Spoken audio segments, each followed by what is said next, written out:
Good morning, good afternoon, good evening, you lovely people, whichever one it is for you. Welcome back to Lilywhite Lane. I hope that you're all having a really good Tuesday and week wherever you are in the world and whatever you are planning to get up to. And you're all very welcome along to your Tottenham Hotspur versus Liverpool match preview, the Carabao Cup semi-final first leg. That is set to take place tomorrow night at the Tottenham Hotspur Stadium. Am I looking forward to it? Am I bugger? I mean, I'm not confident at all heading into this game. I'm really not. I think Liverpool have been on fire this season.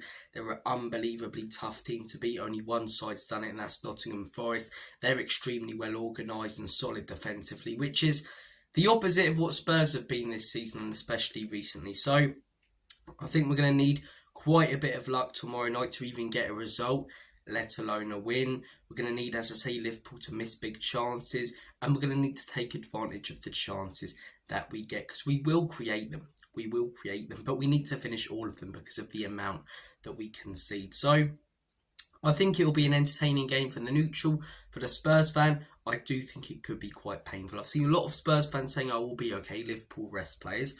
They've got Accrington Stanley on the weekend in the FA Cup, right?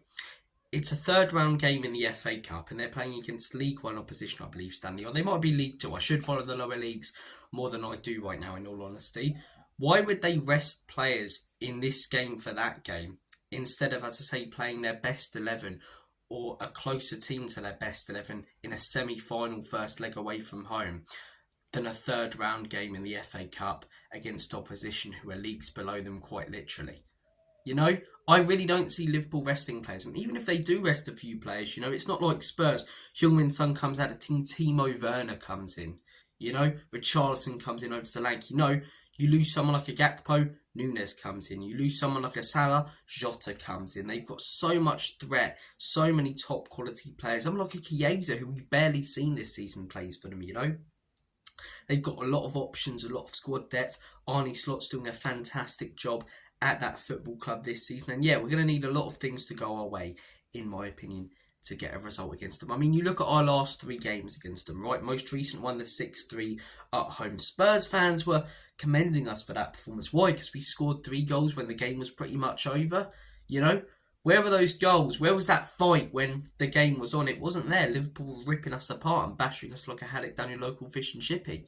The fight wasn't there when the game was on. All the fight, all the passion comes out when we're getting battered and the game is done because there's no pressure. And our manager and these players and this football club can't deal with that pressure. And they will put us under pressure in this game. They battered us, and Spurs fans were clapping off the players because they showed a bit of fight towards the end when we conceded 6 at home. Shows that the standards are in the gutter. West Ham conceded 5 at home to Liverpool the other week. Were they clapping? No, they weren't clapping. They were screaming for their manager out and booing. We've got lower standards at the minute as a football club than the likes of West Ham do, you know?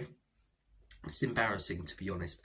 The game before that, end of last season, Liverpool 4, Spurs 2. Didn't concede 6 in that game. Jurgen Klopp's last game against Spurs, and similar to the Arne Slot one, showed a bit of fight.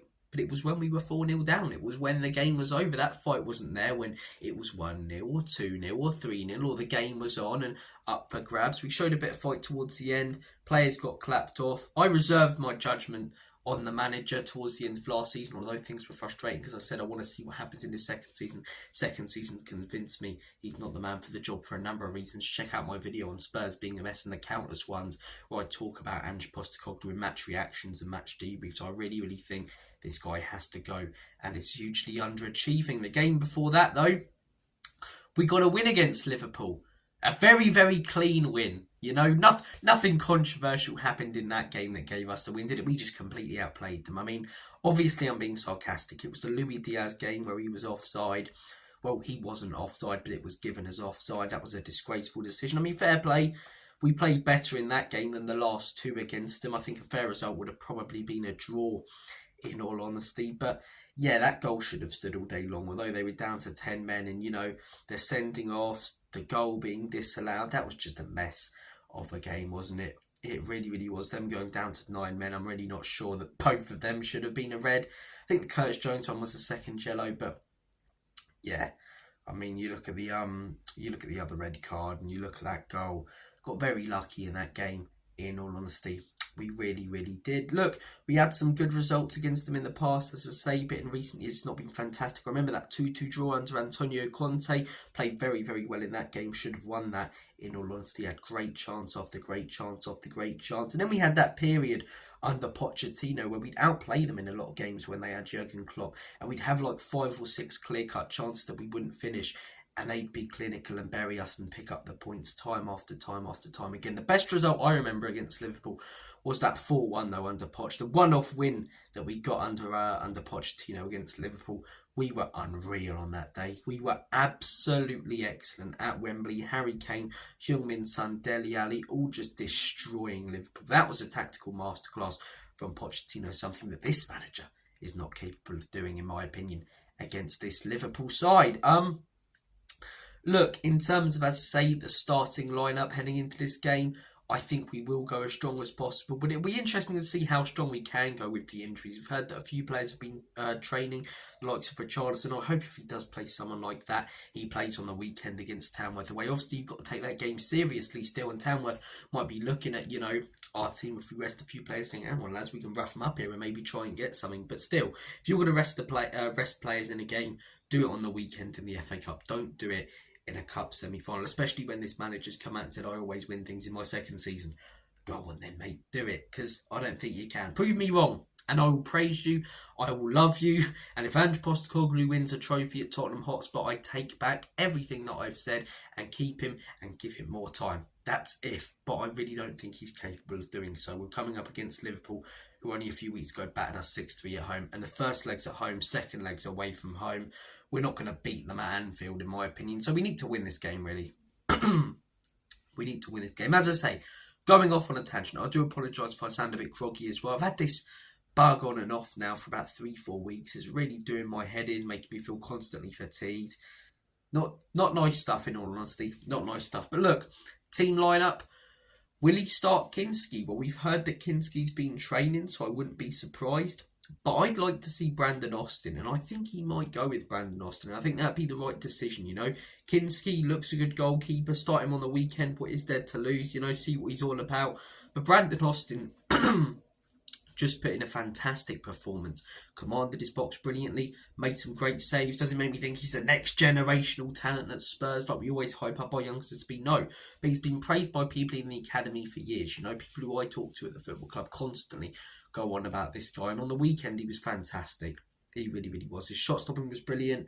Commanded his box, claimed every cross that came in all honesty.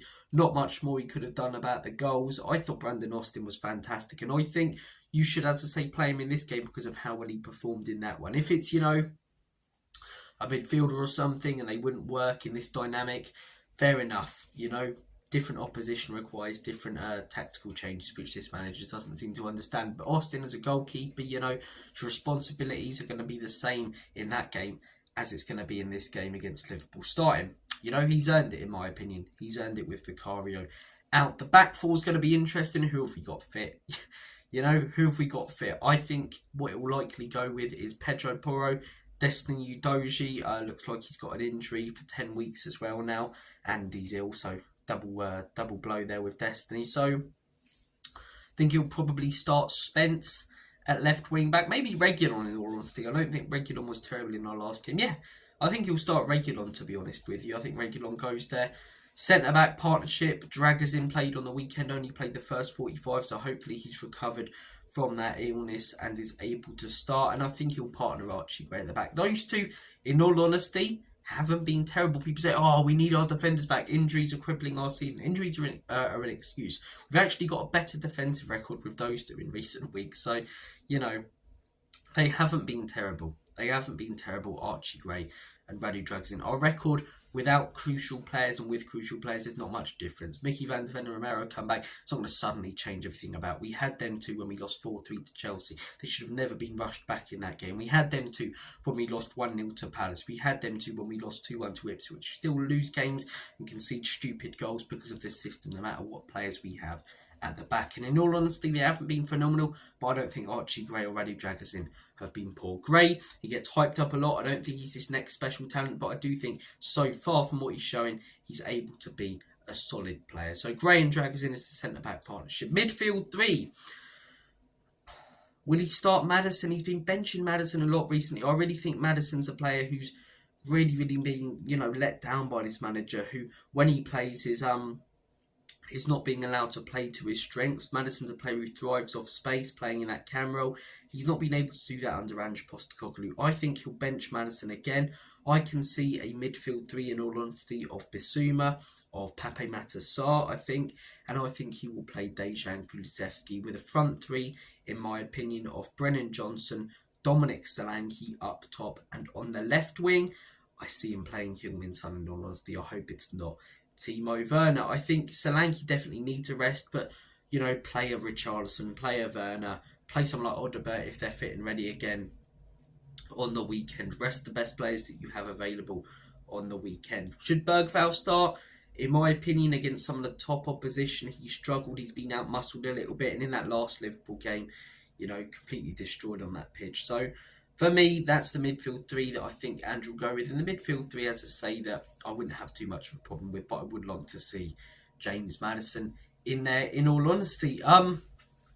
Tactically, if we invert both of our fullbacks in this game and play the high line like we did last time against Liverpool, I won't be shocked if it's the same result or a very similar result as last time to Liverpool. There needs to be tactical changes. If there's not, it's not persistence, and fair play Postecoglou for sticking with what you believe in, because what you believe in and what you're sticking with is getting us destroyed, and got us destroyed by Liverpool last time and has us mid-table in the Premier League. Semi-final, talk about winning mentality. You have to make tactical changes, because if you don't change your tactics from the same tactics that conceded us 6 goals in our last game against Liverpool, I'm sorry, that's really thick.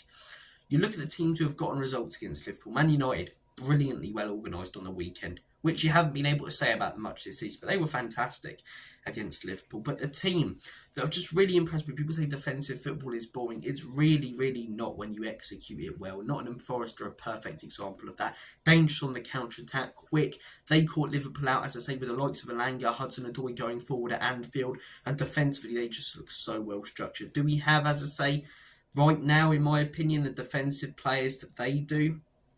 Or are we as well structured as they are because they've been sticking with that system and Ange Postecoglou is playing an attacking system? No, but I think if you want to hope to get a result in this game, hope to get a win, that's what you've got to do, in my opinion. You've got to sit deep. It won't happen, but for me, it has to happen. If we're going to get a win, we need to sit deep. We need, as I say, our wing-backs not to invert. We need them to stay out wide.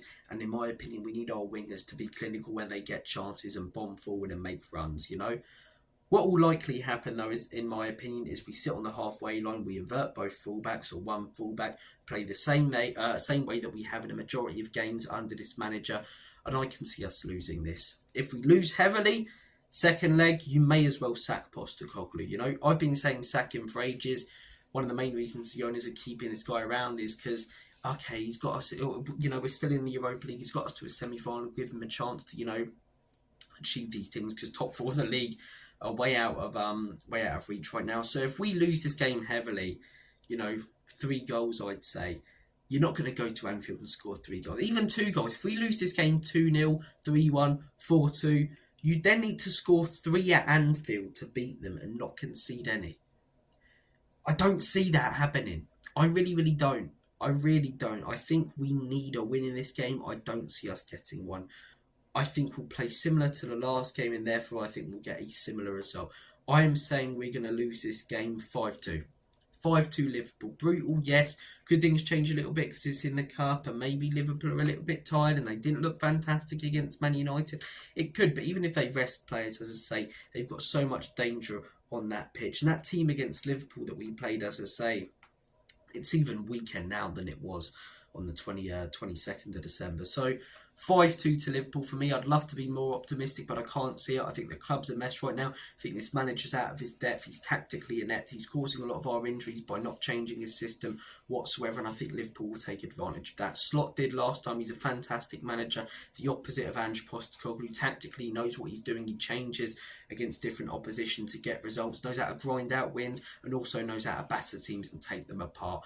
And I think Liverpool could in this game. I'm saying 5-2 to Liverpool. I want to hear your score predictions. A win, I'd be unbelievably chuffed with. As I say, a win though, it would only be heading in at half time with a lead. There's still a second leg. It's a real pain in that second legs at Anfield. But look, we'll see what happens. We'll see what happens. Guys, I'm going to make a banana and split. Take care of yourselves. All the best. And as always, come on you Spurs.